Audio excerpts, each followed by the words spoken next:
Olá, seja muito bem-vindo e bem-vinda aqui novamente ao meu canal Mindset Positivo. Eu vou falar do tema que abordei este fim de semana no 17º Congresso Nacional de Reiki. Se estiveste lá, poderás aqui rever novamente a apresentação. Se não estiveste, trago aqui até a ti e coloco então como conteúdo do meu canal a apresentação que fiz sobre um tema que também me é muito querido, que é sobre nós próprios, sobre o universo, sobre a frequência da unidade, o Remembering, que é precisamente o título da apresentação. Então, eu passo aqui a falar um bocadinho deste tema, que eu considero que é um tema extremamente poderoso, porque toca numa ideia central presente no Reiki, na física, na biologia, na filosofia antiga, que é a unidade fundamental da existência. Então, esta palestra penso que terá sido bem conseguida no sentido de que demonstrei também que o próprio Reiki não é apenas uma técnica, mas é uma expressão da própria arquitetura do universo. E eu depois vou projetar aí os slides também. Então, universo, esta palavra separada, não como um jogo, mas como um mapa, visto que uni é aquilo que é uno, verso é aquilo que é dito, mas que antes de ser dito é vibrado. Porque no princípio de tudo o que existe não está um objeto, está um ritmo, um padrão, uma frequência, e aquilo a que nós chamamos matéria poderá ser visto como som. Não som no sentido convencional, a que estamos então habituados, mas som no sentido de vibração organizada em formas estáveis. Por exemplo, para os cabalistas, Deus criou o mundo a partir do nada, e para eles o nada é o Ein Sof Hour, que é a luz para além da própria luz, a luz sem fim, o absoluto. Portanto, para eles, toda a criação é um processo ininterrupto sobre o qual a luz se vai constantemente condensando. Ok? A criação, então, para eles é a luz que vem da luz. E neste tema fundamental que eu estou aqui a falar e a abordar, para mim, falar de som, falar de luz ou falar de Reiki é a mesmíssima coisa. E se nas tuas estruturas mentais não conseguires interpretar isto literalmente, como eu estou a dizer, interpreta então simbolicamente, para que possas aos poucos também expandir ou encaixar aí isto que eu estou a dizer nos conceitos que tu já possuis. Então, quando eu digo universo, estou a apontar para a hipótese íntima de que existe um verso primordial, um verso original, sim, uma espécie de melodia universal que não está só no céu, mas está também em mim, em ti e em todas as coisas. Portanto, aqui verso não é literatura, mas é lei viva, é ordem invisível que cria forma. É por isso que tantas tradições dizem, em diferentes linguagens, uma mesma intuição. A de que existe uma palavra, um verbo, um om, um som, um cântico, uma vibração. E digo isto, vejamos, não como um dogma, mas como uma metáfora de uma realidade subtil. A realidade de que o universo não é silencioso, ele é música. E todos nós aqui neste caminhar, neste experienciar de vida, talvez praticantes, não praticantes, talvez já tenhamos chegado à conclusão, ao sentir, ao insight de que a vida é uma grande orquestra energética, na qual nós somos simultaneamente o instrumento, o intérprete e a própria música. E então aqui neste congresso específico que houve este fim de semana, dedicado ao Reiki pela Terra, esta palestra convidou e convida a que possamos olhar o Reiki também como uma prática que reconecta o ser humano a esta inteligência viva que é então o planeta Terra e o cosmos, relembrando que cuidar da Terra é, em última análise, cuidar de nós próprios. E eu vou passar agora aqui um pequeno vídeo. Depois vou projetar aí também. This is a place where I don't feel alone.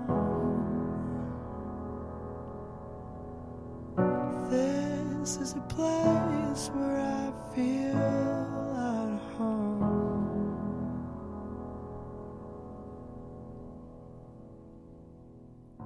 Ok.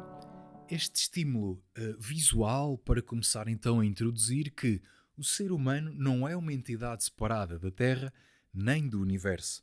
Vejamos, nós somos literalmente feitos da mesma matéria, das mesmas estruturas e das mesmas leis que organizam tudo o que existe. As células do nosso corpo obedecem a padrões de organização semelhantes às mesmas que estruturam rios, florestas, sistemas planetários, galáxias.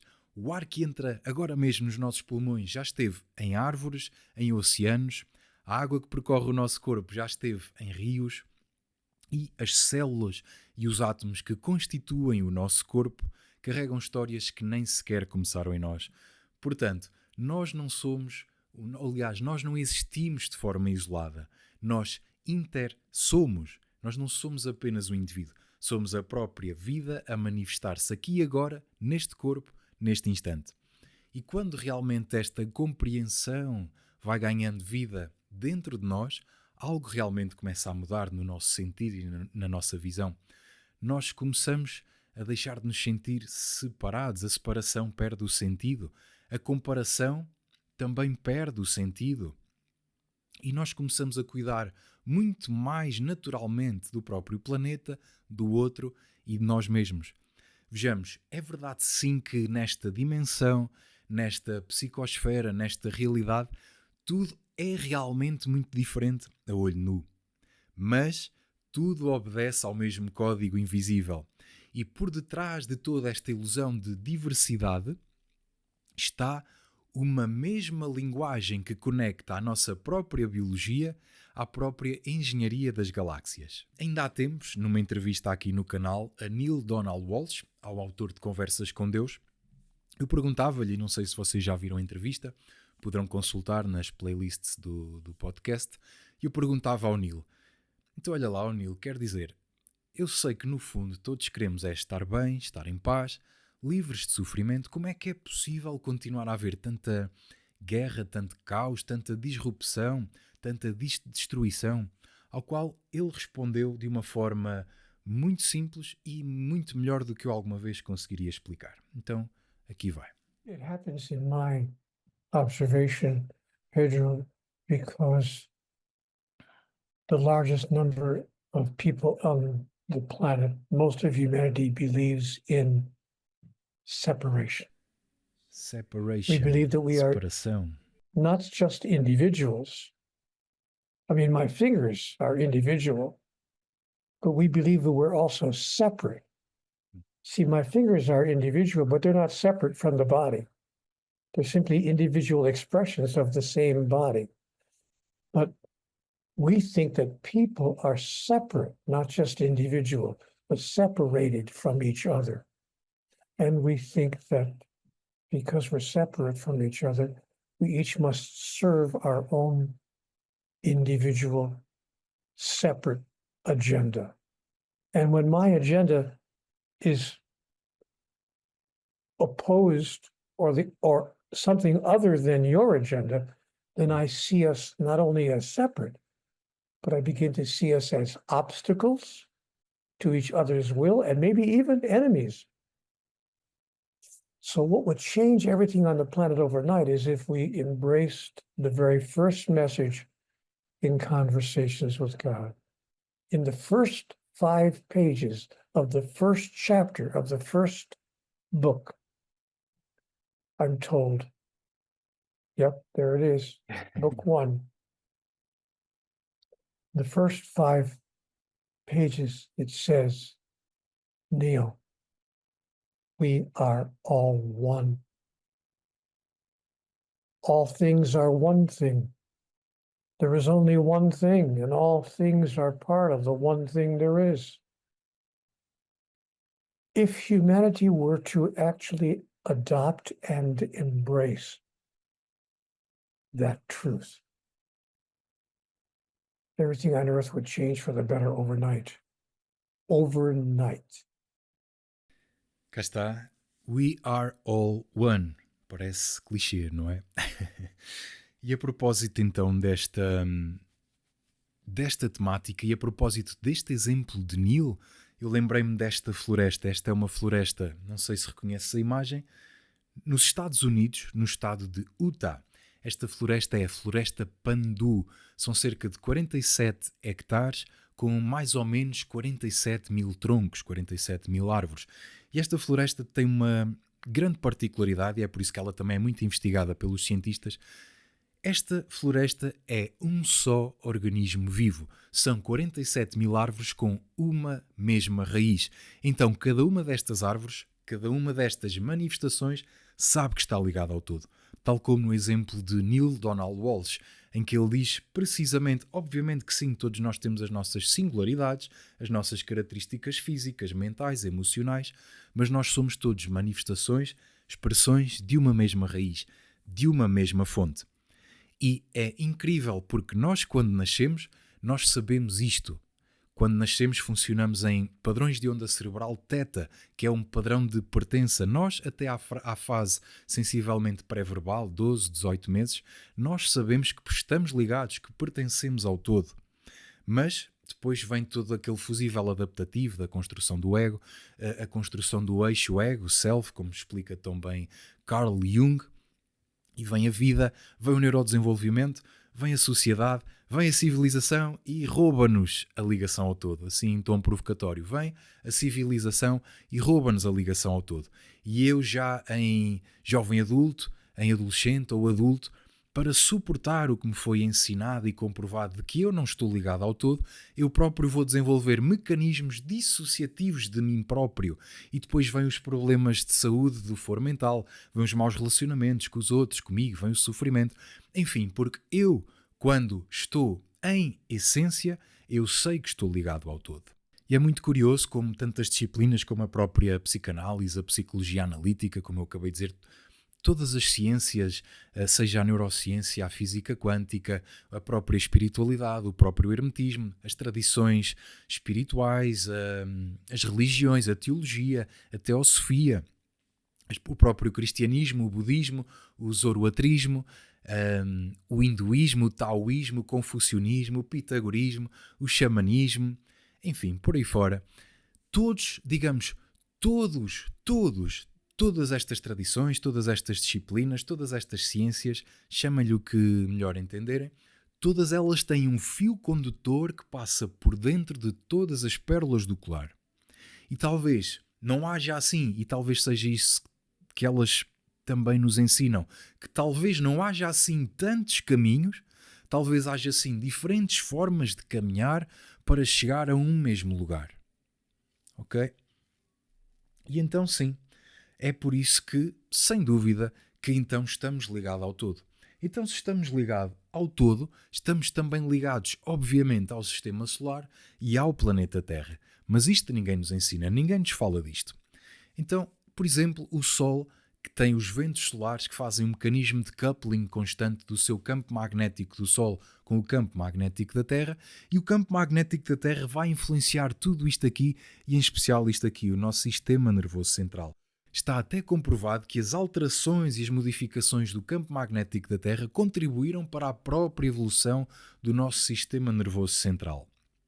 Não é por acaso que as frequências, os padrões de ondas dados pelos eletroencefalogramas e que são também frequências fundamentais ao funcionamento do nosso cérebro, como por exemplo as frequências alfa e teta, que vão ali entre os 7 e os 12 Hz, que por acaso correspondem também ao pulso da Terra, que é a chamada ressonância de Schumann, e que por acaso também são as frequências que nós produzimos quando estamos em estados meditativos, em estados de oração, em estados de contemplação, em estados de práticas de Reiki, em estados de sentimentos de pertença e de ligação ao todo ou de ligação ao divino, por acaso.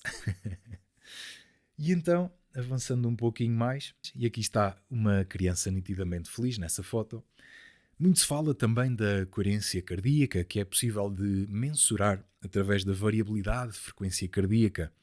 E então estava a falar da influência dos campos. Ora, o nosso corpo e todos os nossos órgãos, em especial o coração e o cérebro, são elétricos, químicos e magnéticos.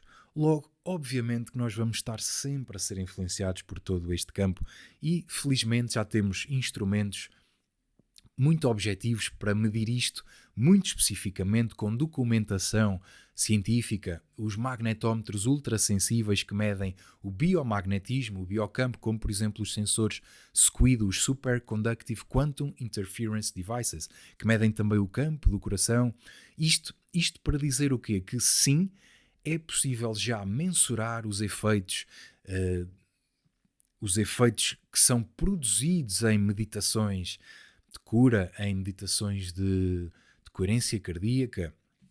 Por aí fora é um tema que eu agora não vou desenvolver, mas isto é extremamente interessante. Eu tenho aí outro vídeo também no canal, algures nesta pasta, que falo mais especificamente e um pouco mais aprofundado desta questão. Portanto, existe sim um diálogo subtil entre a ressonância do campo do planeta e o campo do nosso corpo. E aqui está mais uma vez uma criança feliz a brincar, por exemplo, aqui rapidamente com um multímetro, um voltímetro, um aparelho que custa 10, 15 euros e que nos dá em tempo real, por exemplo, aqui estou a brincar com a equalização do potencial elétrico do meu corpo entre o meu corpo e o campo da Terra. Portanto, há centenas de estudos a propósito do grounding, vocês depois podem pesquisar. Imunidade, diminuição da atividade do sistema nervoso simpático, regulação ou corregulação, estados de harmonia, estados de paz, enfim, podem levar este assunto um bocadinho mais a fundo, porque há muita coisa já documentada. E aqui com um simples aparelho vejo isto numa tarde divertida na natureza, em que eu consigo perceber isto na hora. Entre estar calçado, estar descalço, vocês sabem, provavelmente vocês já terão visto isto. E é por isso então que nós, ao tocarmos a Terra, nós não apenas a pisamos, nós reconectamos. Certo? E a neurociência tem comprovado que sim, somos um só com a natureza. Será que é por acaso ou por acidente que nos sentimos tão bem na natureza, ou apenas a observar a natureza? E os antigos estavam fartinhos de saber isto, tal como nós também estamos. Por exemplo, Fernando Pessoa já falava disto na pele de Alberto Queiro, em que ele dizia: eis que sei ter o pasmo essencial que tem uma criança. Ele referia-se aqui, o pasmo essencial era o maravilhamento, o aue, aquela capacidade que nós temos de ter uma experiência direta para lá de qualquer fenómeno ou processo conceptual, em que apenas estamos, contemplamos, e isto provoca uma reação neurofisiológica muito interessante, porque só de estarmos na natureza a contemplar, a praticar o aue, o maravilhamento, a rede modo padrão, que é o Default Mode Network, baixa o seu volume, e esta rede é uma rede fortemente responsável pelo nosso senso de ego, pelo nosso senso muito forte de eu, mim, meu. Então esta rede neuronal baixa o volume e nós ficamos com um muito maior senso de conexão, de pertença. É por isso que antigamente os antigos até tinham no jardim uma zona que era a pasmaceira. Atualmente não usamos esta palavra numa forma muito positiva, mas a pasmaceira era o sítio onde as pessoas iam para se regular, por outras palavras, para se conectar, iam observar a flor, a árvore, as manifestações da natureza, iam observar os ciclos de manifestação do masculino e do feminino que emergiam do fundo da terra na primavera, por exemplo, que é a primeira verdade ou a verdade primordial. E é por isso que, ainda hoje, quando observamos a natureza, o cérebro se está a reconhecer a ele mesmo naquilo que nós vemos. Existem na natureza os chamados fractais, que são padrões que existem em todas as escalas, em todas as dimensões, em todos os lugares. Portanto, existem dentro e existem fora. E nós não processamos isto em termos conscientes, mas o cérebro está-se a reconhecer ele mesmo naquilo que observa, por exemplo, na natureza.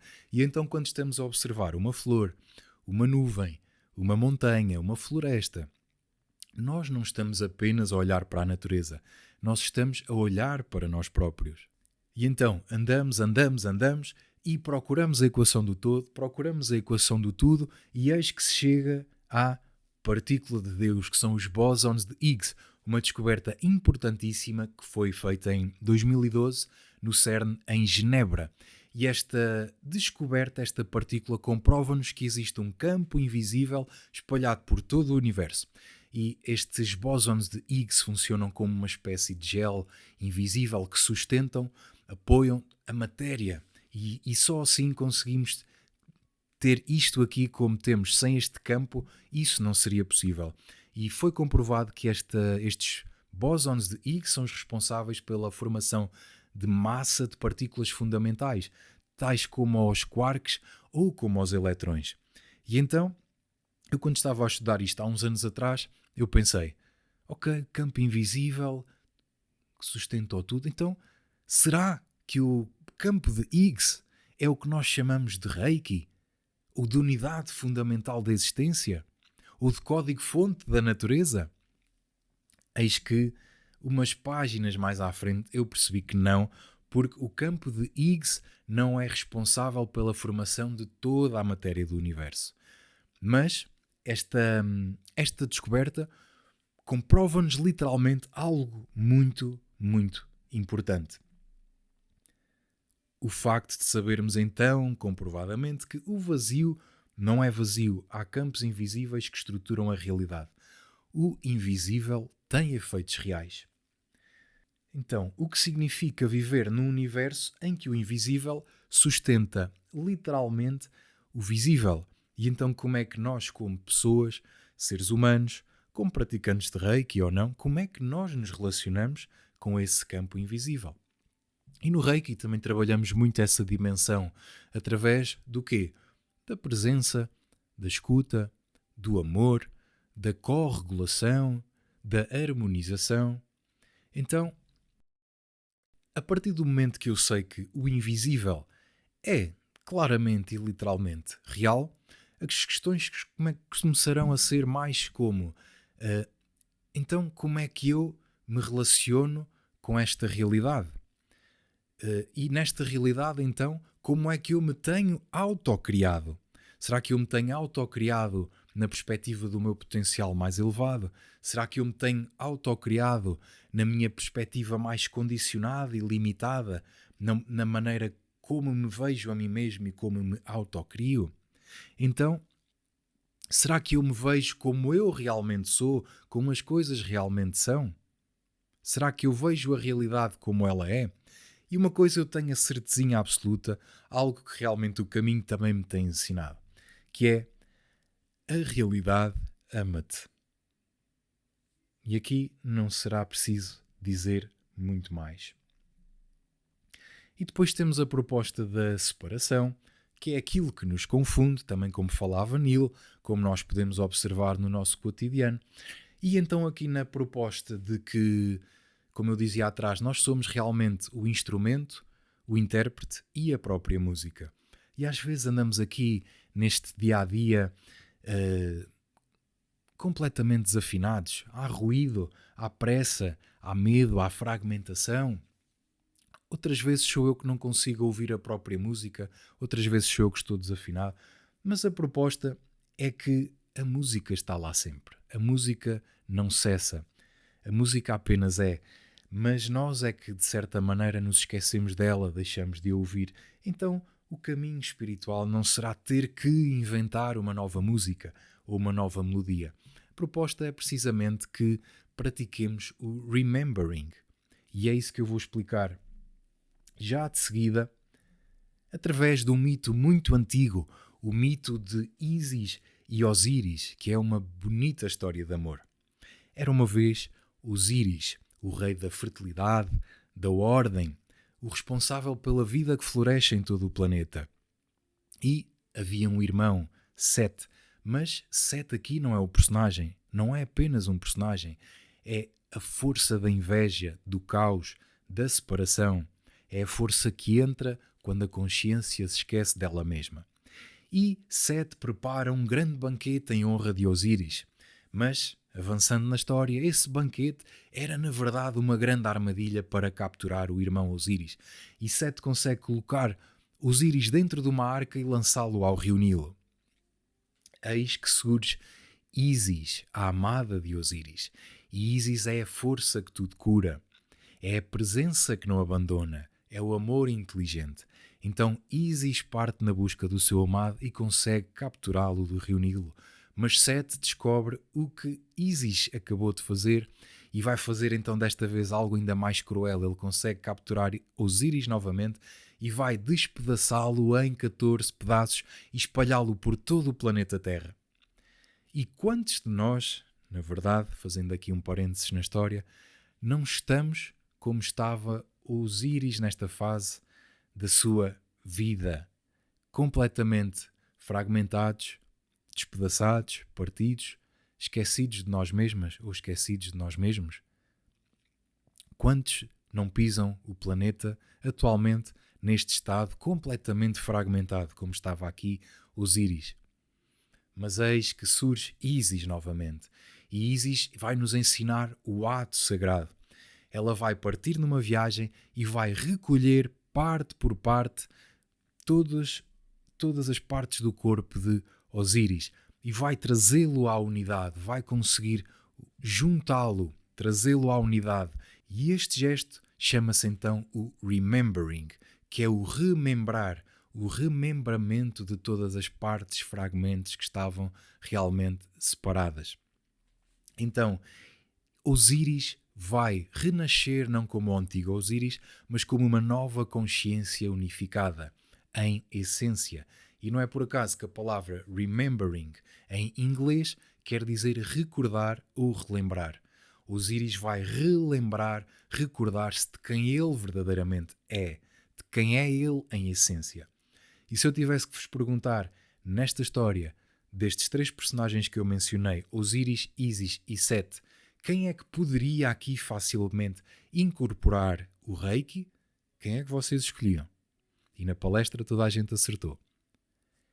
Ísis, exatamente, porque Ísis recolhe as partes com as suas mãos, com uma intenção pura, uma coerência interna e com amor inteligente. Portanto, Ísis será aqui a personificação do próprio Reiki. Então este mito não é só uma história, é um mapa de condição humana. E eu vou avançar aqui esta parte, ficam aí com o slide para depois, se quiserem ver um pouquinho melhor. E desde já me despeço, ainda falta aqui um slidezinho, mas espero então que tenham realmente absorvido a grande mensagem desta palestra e eu vejo-vos brevemente por aqui ou em outros sítios. Muito obrigado e até já. Vamos terminar então com este pequeno slide. This is a place where I don't feel alone. This is a place where I feel